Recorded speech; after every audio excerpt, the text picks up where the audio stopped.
그 다음에 계획 패러다임 부분에서는 우리가 도시와 교통으로 나누어서 한번 살펴보겠는데요. 도시 계획에 미치는 영향 부분에서는 우리가 공유 경제와 용도 지역제, 조닝이라고 얘기를 합니다. 조닝 부분에서 우리가 얘기하는 부분에 대해서 공유, 복합이라는 부분에서 우리가 에어비앤비, 그죠? 이게 주거예요, 숙박이에요. 우리가 일반적으로 숙박으로 그러면 어떻게 주로 어디에 있어요? 호텔이나 어떤 그런 호텔급의 숙박 시설은 주로 보면은 터미널 중심으로 있잖아요. 사람들이 많이 모이는 곳. 근데 이거는 자기 집 근처에 에어비앤비가 있는 거죠. 숙박 시설이. 기존에 우리가 조닝에서 담아낼 수 없는 기능이라는 거죠. 여러분들 보게 되면 또 어떤 게 있어요? 예를 들면 스터디 카페 있죠. 뭐예요? 카페에서 뭘 해요, 여러분들? 예전에는 카페에서 커피 마시는 게 다였지만 이제는 뭐 합니까? 공부하죠. 친구들은 수다도 떨지만 공부를 주로 많이 하는 공간이 되고요. 그리고 업무 미팅의 공간도 되기도 하고요. 또 요즘에는 일본 같은 데는 어떻게 돼 있어요? 서점하고 그다음에 생활용품, 특히 전자제품, 그리고 커피숍 이런 것들이 복합 기능으로 또 모여가지고 하나로 만들어지는 부분이 될 것 같고요. 또 얘기를 해볼 수 있는 게 뭐가 있을까요? 그렇죠. 레스토랑 같은 경우에도 우리가 주로 술을 먹는 곳, 맥주를 마시는 곳, 그 지역이 어떻게 돼요? 점심시간 때는 식당으로 변하죠. 원래 있던 주방, 24시간 사용하지 않으니까, 점심시간에 우리가 밥을 팔게 해서 그렇게 만들어질 수가 있는 부분들도 있고요. 그 다음에 편의점 부분도 마찬가지. 요즘에는 뭐예요? 예전에는 편의점은 물건을 사는 곳, 가까운 곳에서, 집 근처에서. 이제는 뭐예요? 밥을 먹는 곳이 되기도 하죠. 그래서 우리가 일반적으로 기능적으로 명확하게 경계가 지어졌던 그 기능들이 이제는 어떤 것으로도 규명되기가 어려운, 조닝으로 구분하기가 어려운 부분들이 만들어지게 되고 있는 거고요. 그래서 이거는 실질적으로 지금까지 가져왔던 전통적인 그 용도 조닝의 코드를 폐기 처분할 수밖에 없는 상황에까지 이르거나 아니면은 뭐 그것만 가지고 이렇게 기능을 구분을 할 수 없게끔 만들어질 수가 있는 부분들이죠. 그래서 공유 경제가 우리 시대 생활에 침투를 하면 만연화되면 우리가 지금까지 가졌던 조닝에 대한 새로운 접근이 반드시 필요하다라는 부분에 대한 얘기고요. 두 번째 얘기할 수 있는 부분이 빅데이터 분석을 통해서 우리가 도시 계획을 할 수가 있다라는 부분입니다. 그래서 여기서 보게 하는 빅데이터와 그 계획 및 정책 의사결정 과정에서 우리가 지금까지는 계획이라는 부분은 뭐예요? 전문가가 대부분 하는 거죠. 그게 만들어지고 난 것을 뭘로 해요? 시민들이 공청이나 공람회를 통해서 의견 수렴을 하고 하는 거죠. 이제는 그게 아니에요. 보면 빅데이터를 이용해서 보면은 문제가 무엇인가는 상황 인식의 단계, 문제 진단의 단계, 분석 및 예측 단계, 예방 및 회피 단계, 이 네 가지로 나누어지게 된다면 빅데이터를 통해 가지고 우리가 AI가 분석이 자동으로 어떤 문제가 있는지를 알아내고 문제를 진단하고 예측하고 그 다음에 회피를 할 수 있는 것으로 자동으로 얘기를 해줄 수 있다는 거죠. 인간이 투입될 수 있는 것들은 이제는 점점점 좁아지고 있다는 부분입니다. 그런 부분에서 가장 중요한 부분들은 이런 부분들이 좁아지고 있다는 거고요. 어떤 문제가 발생할 것인가라는 부분은 여전히 AI가 마음대로 할 수 없다는 거죠. 이거는 창의적인 것이기 때문에 문제를 인식하는 단계 부분은 인간의 역할이 굉장히 중요하다라는 부분이고 이제는 전문가가 또는 정책 및 계획 결정가가 어떤 문제가 생길 것인가라는 부분에 대한 인식에 대한 인적 자원을 더욱더 많이 투입을 해야 되고 거기서부터 우리가 의사결정이나 자동화 의사결정 부분을 만들어 나가야 되는 부분이 되겠습니다. 이것이 빅데이터와 AI라는 것은 인공지능이죠. 활용해서 우리가 계획 과정에서 이런 상황 인식의 단계, 문제 진단의 단계, 분석 및 예측 단계, 예방 회피 단계에서 충분히 투입을 해서 만들어낼 수 있는 부분들이고 가장 여전히 더욱더 중요할 수밖에 없는 것은 어떤 문제가 생길 것인가라는 거죠. 우리가 일반적으로 생각하면 자율주행 차량이 가져올 수 있는 굉장히 많은 것들에 대한 긍정적인 것들만 생각을 하고 부정적으로 맡길 수 있는 부분들은 실질적으로 지금보다 더욱더 심각한 교통 혼잡이 생길 것이다. 얘기할 수 있음에도 불구하고 그런 부분들에 대해서는 대처가 없잖아요. 상황인식 단계에서 이런 것들이 전문가가 해야 될 일이라는 거죠. 여러분들이 해야 되는 부분이 되겠습니다. 그래서 그런 부분들을 통해서 문제를 진단하고 하는 부분들은 AI의 분석학을 통해서 도움을 받아서 여러분들이 해야 되는 게 아닌가라는 부분이죠. 그런 것들이 우리가 스마트 도시가 도시계획에 미치는 영향 중에 하나다라고 또 볼 수가 있는 겁니다. 또한 얘기할 수 있는 게 자율주행 차량이 되겠죠. 그래서 앞에서 보게 되면 자율주행 차량은 자동차 소유와 주차 공간의 필요성을 급감시키고 도로의 필요 면적을 감소시켜서 우리가 더욱더 많은 부동산, 유휴 부동산을 재활용하는 방안을 만들어주는 그런 계획적인 접근이 필요하다라는 부분도 우리가 또 한 가지 이슈가 될 수가 있고요. 그 다음에 3D 프린팅과 도시계획이라는 거죠. 뭐 요즘에는 4D 프린팅도 있다라고 얘기하는데 거기까지는 뭐 얘기할 수 없을 것 같고요. 그러니까 3D 프린팅의 물리적 모형으로 인해 가지고 주민 참여와 갈등을 해소할 수 있다. 이건 무슨 뜻일까요? 결국에는 뭐냐면 어떤 도시 개발을 하길 때 어떤 모양의 형태로 도시가 개발이 되어질 거라는 것을 우리가 2차원적인 평면적인 지도를 통해서 보여줬잖아요. 이제는 내가 원하는 형태로 거기서 바뀌게 되면 3차원적으로 보여줄 수 있다는 것입니다.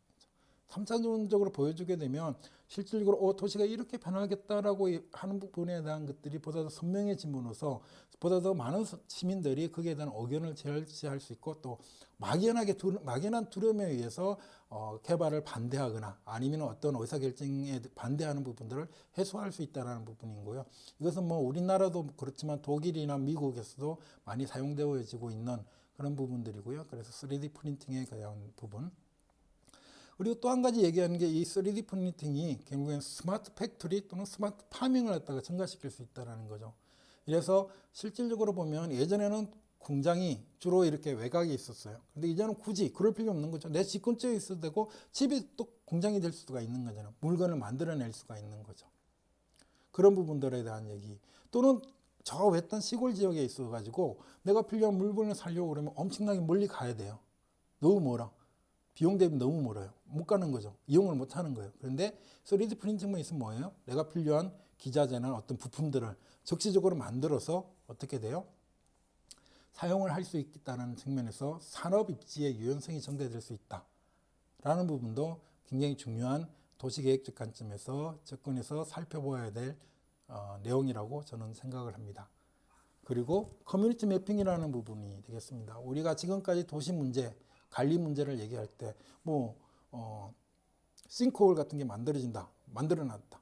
그러면 이걸 갖다가 공무원들이 직접 가서 확인하고 그래야 돼요. 요즘에는 시민들이 그 위치를 찍어주면 거기에 대해서 이런 문제가 있다. 가로등이 깨졌네. 여기에 보면은 에스컬레이터가 작동을 안 해. 그러면은 매핑을 하는 거죠. 애플리케이션에서 매핑을 해가지고 도시 문제를 실시간으로 모니터링하고 개선할 수 있고, 그래서 적시적으로 도시 인프라의 관리 능력을 제고하고 또한 그 도시 인프라를 노후화된 인프라를 바로바로 개선시킴으로써 도시의 시민의 삶의 질을 제고하고 서비스의 퀄리티를 또한 높일 수 있다는 부분이 커뮤니티 매핑의 중요한 부분이 되겠습니다. 그리고 크라우딩 부분에 대한 얘기 있습니다. 여러분들 전문가 지식의 크라우딩 활용 부분에서는 예전에는 소수의 전문가가 모여서 뚝딱뚝딱 하면서 서로가 지지고 볶으면서 계획을 수립을 했지만 내가 모르는 부분에 대해서는 저기 있는 미국에 있는 사람, 영국에 있는 사람 또는 부산에 있는 사람, 서울에 있는 사람, 전문가들하고의 어떤 지식을 공유해 가지고 크라우딩을 활용할 수 있고, 그러면은 보다 더 포괄적으로 객관적으로 종합적으로 우리가 계획을 했을 때 발생할 수 있는 문제점 또는 어떤 단점 또는 어떤 부분을 놓치고 있다든지 이런 부분들을 우리가 만들어낼 수 있는 크라우딩도 있을 거고요. 크라우드 펀딩이라는 것을 이용을 할 수 있다라는 부분이죠. 그러면서 참여형 도시계획을 활성화시킬 수 있다. 그리고 공동체 의식을 함양시킬 수 있다는 부분입니다. 영국 같은 경우는 조그마한 쌈지 공원을 만들어내는데 이걸 크라우드 펀딩을 통해서 매칭 펀드로 이용해가지고 지방정부가 돈을 대줍니다. 즉 50% 정도는 너희들이 만들어, 나머지 50%는 우리가 대줄게 라는 거죠. 공원을 만드는 데 있어가지고. 그럼 그것을 펀딩을 통해서 모으게 되면 실질적으로 그것을 50%만 가지고 정부는 서비스를 공급을 할 수 있고 공원을 만들 수가 있고요. 그다음에 돈을 들여가지고 할 수 있고, 또 시민들은 그 공원을 만드니까 좋고, 그리고 그 공원에 또 누군가가 기부한 그런 어떤 의자, 기부한 사람들의 의자의 이름 것들을 적어놓고 이렇게 얘기할 수 있는 부분들이고, 우리가 얘기하는 부분에 참여형 도시계획 활성화가 만들어지면서 적은 비용으로 또한 도시계획 시설을 공급할 수 있다는 장점도 있을 수 있을 것 같습니다. 교통계획의 패러다임 변화 부분에 대한 얘기입니다. 여기서 얘기하는 부분은 일반적으로 이제 빅데이터 센싱 기술과 장치의 진전, 지능형 교통체계 적용 부분에 대한 겁니다. 우리가 지금까지 교통을 바라보는 교통계획에 대한 일단 공급적인 관점에서, 자본의 관점에서 많이 본 거죠. 공급할 수 있느냐 없느냐, 언제 공급할 거냐라는 부분이죠. 그래서 이제는 관리 및 운영 계획 부분입니다. 그러니까 기존에 만들어지던 수많은 어떤 교통 인프라 시설들을 앞으로 추후 얼마나 더 공급할 것인가라는 관점에서 이제 만들어진 어떤 그런 인프라를 어떻게 관리하고 운영할 것이라는 것인가가 더욱더 중요해졌다라는 부분이고요. 그래서 일반적으로 우리가 도시교통계획이라든지 뭐 철도망 계획을 수립하게 되면 앞으로 20년, 40년 뒤에 무엇이 일어날까라는 부분은 장기적인 관점에서 우리가 교통계획을 수립했다 그러면 이것을 실시간 제어, 리얼타임 컨트롤을 갖다가 얘기하는 부분에 대한 얘기입니다. 그리고 우리가 도시를 계획할 때 또는 교통계획을 할 때 도시 단위로 계획과 정책을 갖다가 운영을 하고 그랬는데 이제는 지역 단위로 해야 된다는 거지. 예전에는 도시와 도시가 서로 연결되지 않고 명확하게 구분이 됐어요. 이제는 교통수단이 다양해지면서 속도도 빨라지고 연결성도 강화되다 보니까 이 도시와 도시가 구분이 없는 거예요. 그러니까 지역보다 더 큰 공간적 범위 내에서 교통계획을 수립을 하는 게 필요하다는 부분이 되겠습니다. 그래서 우리가 청주시 교통정비계획이 아니라 청주시와 그 주변 지역을 아우르는 세종, 대전, 그리고 다른 주변 지역까지 아우르는 부분에 대한 지역 교통계획을 수립을 해야 된다라는 부분이 실질적으로 얘기하는 거고요. 예전에는 얼마나 빨리 물건가, 화물가, 사람을 수송시킬 거냐라는 부분에 대한 이동성을 강조했다고 그러면 접근성 부분이 강조된다는 거죠.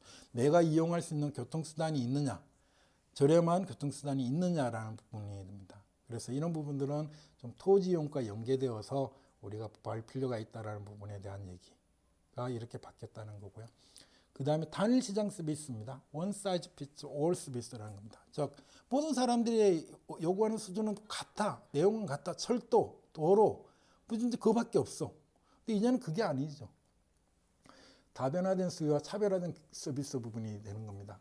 결과적으로 뭐냐면 그 지방마다 또는 그 계획의 공간 단위마다 원하는 수요가 다르다는 거고요. 그리고 그것도 마찬가지 어떤 거는 고가의 서비스가 필요한 동네도 있지만 저가의 서비스가 필요한 동네도 있다는 부분. 그래서 수요와 서비스의 다양화가 요구되어지는 시대, 패러다임 부분에 대한 우리가 정책을 수립할 때 이런 부분을 고려해야 된다는 거고요. 그리고 우리가 얼마만큼 사람들이 이용할 것인가라는 부분은 우리가 애그리게이트 시켰습니다. 집계화를 시켜서 우리가 존 단위라든지 아니면 도시 단위, 지역 단위, 국가 단위 이렇게 얘기를 했는데 수요를 예측했는데 이제는 디스애그리게이트된 방법을 이용한다는 겁니다. 이건 어떻게 가능해졌느냐 하면 여러분들 보면은 스마트폰에 대한 위치 정보를 이용해서 개인의 이동의 위치를 알 수가 있습니다. 그리고 시간도 알 수가 있고요.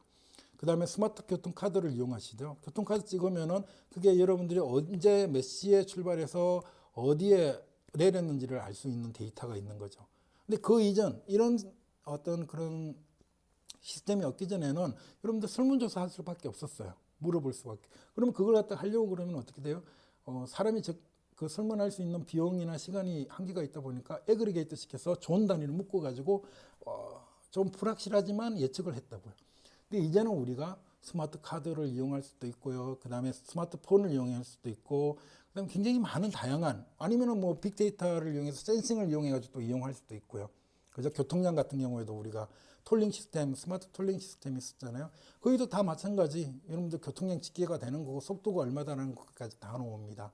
그래서 그런 것들을 이용해가지고 우리가 수요 예측을 할 수가 있다라는 부분은 이제 비집계화된 방법으로 수요 예측을 할 수 있게 된 부분에 대한 것들도 우리가 이제는 직면하고 있다라는 부분.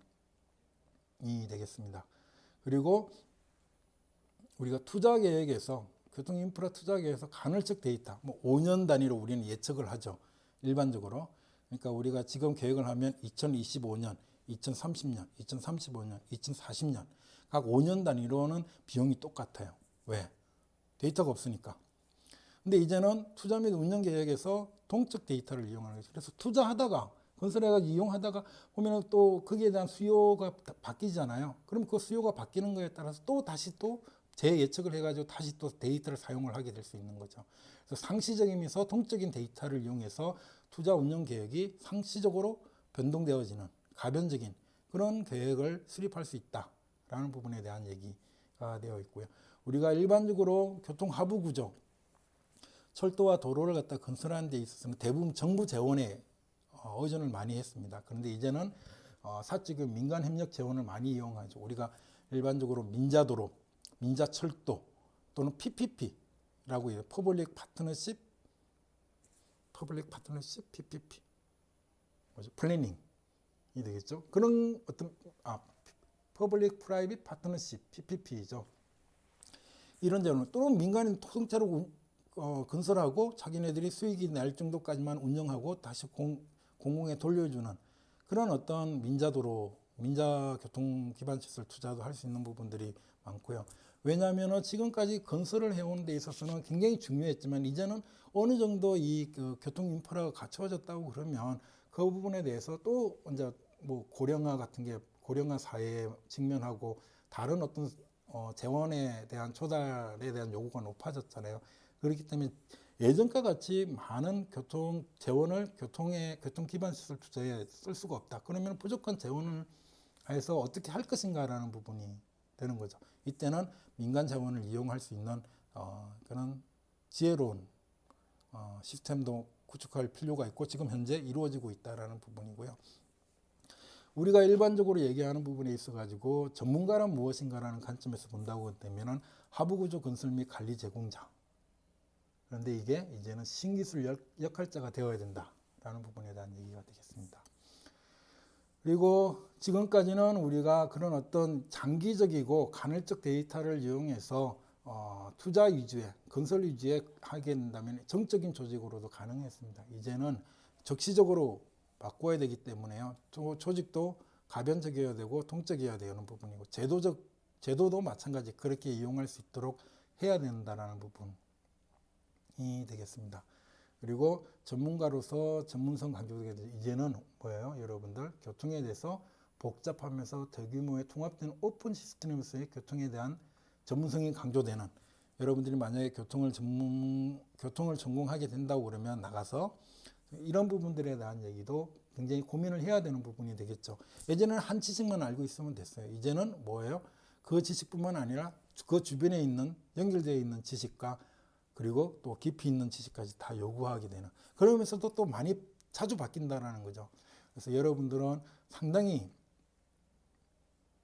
많은 공부를 또 앞으로도 해야 되고 또 새롭게 해야 된다는 부분에 대한 얘기. 그러면서 나애가 그 지식을 온전히 가지는 게 아니라 누군가의 지식을 지혜롭게 같이 협력해서 나아가는 좀 인테그레이트 되면서 오픈된 시스템으로서의 어떤 교통 전문성을 강조해 되어지는 시대에 여러분들이 되어 있다라는 부분이고요. 우리가 또 한 가지 얘기할 수 있는 부분이 경제 발전으로서 우리가 교통계획이나 정책의 목표를 갖다가 삼아왔다면 이제는 지속 가능한 발전이죠. 그래서 경제 발전이 중요할 뿐만 아니라 또한 사회적으로 좀 어떨까요? 좀 형평한 뭐 저소득층이나 아니면은 장애인층 또는 고령층 이렇게 보다 더 평범한 교통수단으로서 이용할 수 없는 그런 소외된 계층이나 불리한 계층에 대한 사회적 형평성을 제고할 수 있는 그런 시대적 요구와 더불어 또한 앞으로 어떻게 되겠어요? 환경 파괴, 기후 변화 이런 것에 대응하는 부분에 대한 어떤 환경 정의도 실천할 수 있는 계획과 정책을 수립해야 된다는 부분에서는 우리가 지속 가능한 발전, 서스테이너블 디벨롭먼트가 굉장히 중요해졌다라는 부분입니다. 경제 발전뿐만 아니라. 그리고 또 한 가지 중요한 부분이 컴퓨터는 도구이었다가 이제는 유비쿼터스 컴퓨터입니다. 여러분들이 지금도 어떻게 보면은 컴퓨팅을 할 때 여러분들 보면은 툴이 될 수도 있겠지만 뭐 GIS를 쓴다든지 통계 분석을 한다든지 하나의 툴로서 여러분들이 컴퓨터를 활용하니 CAD를 활용한다든지 할 수가 있지만 얘는 뭐예요? 여러분들 프로그래밍도 해야 되고 또 유비쿼터스 컴퓨팅을 해야 되는 부분에서 컴퓨터는 단순한 도구만이 아니다. 하나의 시스템으로서 같이 봐야 된다라는 부분에 대한 얘기가 되겠습니다. 그리고 공급 측면의 관점에서 우리가 교통계획과 정책을 수립해 왔다. 라고 되겠습니다. 이제는 뭐예요? 균형에 결코 도달할 수 있는 시스템으로서의 우리가 공급과 수요를 바라봐야 된다라는 거죠. 이퀄리브리엄은 우리가 도달하고자 하는 목표를 바꾸는데 굉장히 수월하게 될 수가 있습니다. 그렇지만 이제는 뭐예요? 어떤 공급을 하게 되면 수요가 또 바뀌면서 다시 새로운 균형점에 도달하게 되는 거죠. 그럼 그 새로운 균형점에 도달하기 위해서 정책 목표를 세우고 하게 되면 또 그 중간에 가다가 다시 또 새로운 목표, 균형점이 달라지게 되는 부분.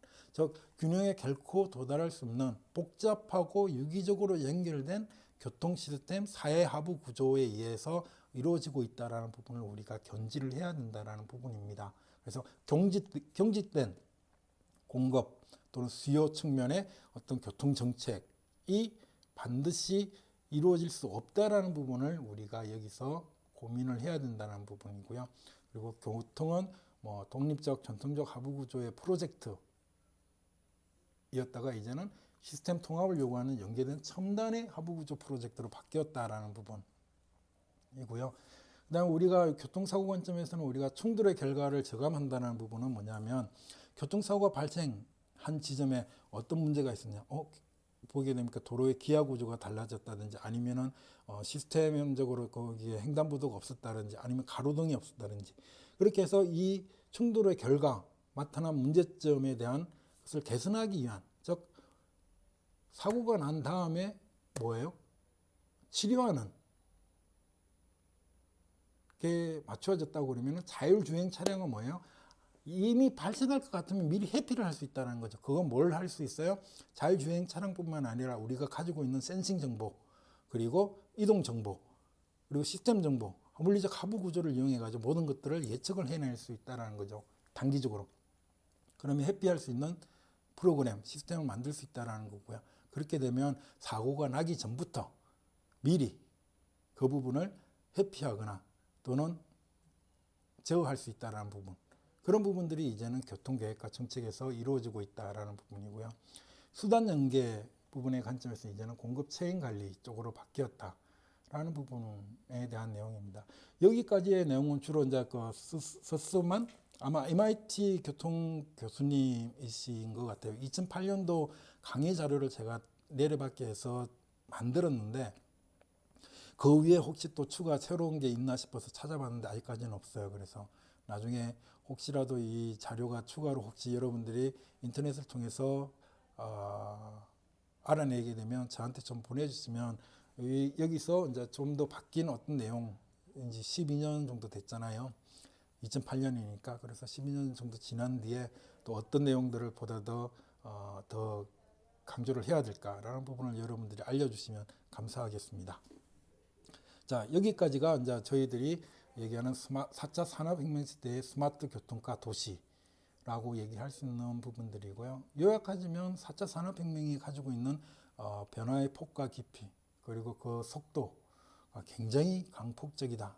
그래서 미래는 불확실성과 정답 없고 복잡하다라는 부분에 대한 세상이라는 겁니다. 그 속에서 우리는 어떻게 해야 될까라는 부분입니다. 우리가 개인으로서 이웃으로서 공동체로서 사회, 교통, 어떤 국가로서 작동을 해야 된다는 부분이고요. 그렇게 하기 위해서는 우리가 스마트한 기기를 이용해서 보다 더 스마트하게 삶을 꾸려내고 직업을 창출하고 사회 구조를 만들어내고 그리고 그렇게 함으로써 도시와 교통이라는 부분이 같이 아우러질 수 있는 것으로 활용을 해야 된다라는 부분이 되겠습니다. 그것도 적극적으로 구축과 활용을 할 필요가 있다는 것과 더불어 얘기하지 못하는 어떤 가능성 있는 불확실한 부정적인 미래 부분에 대한 잠재성도 있다는 부분에서는 우리가 이것을 어떻게 하면 제어할 것인가를 있을까라는 부분을 우리가 고민해야 된다라는 부분입니다. 그것이 저는 스마트 계획이 아닐까라는 생각을 해봅니다. 그러면서 마지막으로 여러분들 여기 총 6개 질문이 있네요. 그래서 6개 질문에 대해서 여러분들이 한번 생각해보고 또 나중에 토의할 수 있는 시간도 가져봤으면 좋겠습니다. 지금까지 강의 자료는 이렇게 있는 강의 자료를 위주로 이렇게 만들었고요. 시간적으로는 굉장히 많이 소비가 되었습니다. 그래서 벌써 1시간 반이 지났네요. 죄송합니다. 굉장히 많은 시간 동안 들어주셔서 감사하고 수고하셨습니다. 그럼 오늘도 좋은 하루 되십시오. 안녕히 계세요.